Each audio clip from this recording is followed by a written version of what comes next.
I'm going to be talking about the Western genre and how you can try to recreate it.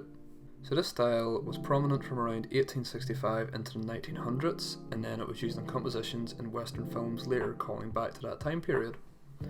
So the style is a mixture between the musical aspects of the white settlers and the indigenous people of the time. The musical aspects of the style are instantly recognisable.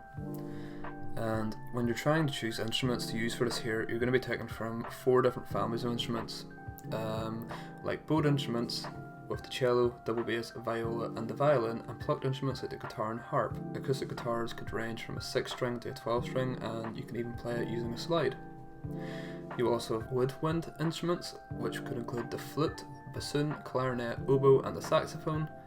Bass instruments could include the trombone, French horn, tuba and trumpet, and percussion could include cymbals, triangles and the xylophone.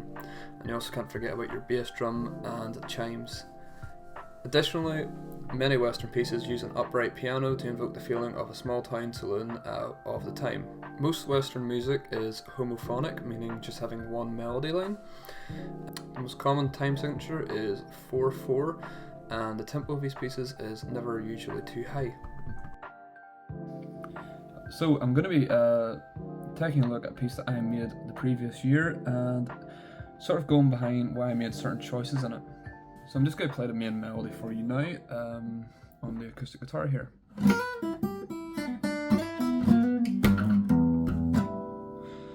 That's basically it. That can sort of repeat, and you can change other notes around that to keep it interesting. But the reason I chose a melody like that there is, first of all, it's simple.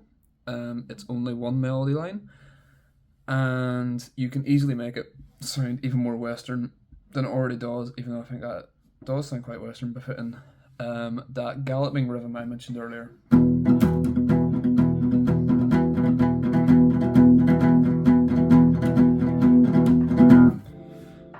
So I will show you in a second the finished product with all of the other instruments, that melody line, that galloping rhythm, and you can kind of see how these elements all come together.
I hope you got something out of that there, and you can see how these elements can all be brought together to create something that sounds very Western.